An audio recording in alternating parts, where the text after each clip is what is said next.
In this video, I'll show you how to use image to video in Higgsfield. First, open your web browser, go to the Higgsfield website, and sign into your account. From the dashboard, select the Image to Video tool to start a new project. Next, click the Upload Image button and choose the photo you want to animate.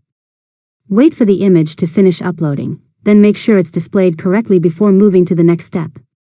Now, enter a prompt describing how you want the image to come to life. You can describe the subject's movements, facial expressions, camera motion, lighting, or the overall style of the animation.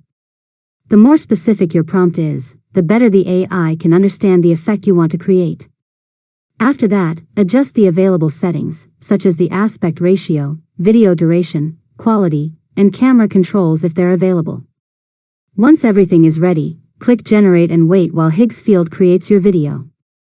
Finally, preview the generated video. If you'd like to make changes, edit the prompt or adjust the settings and generate another version. Once you're satisfied with the result, click Download to save the video to your device. And that's it. You've successfully learned how to use image to video in Higgsfield. If you found this tutorial helpful, make sure to subscribe to Learn Mode Lab for more tutorials.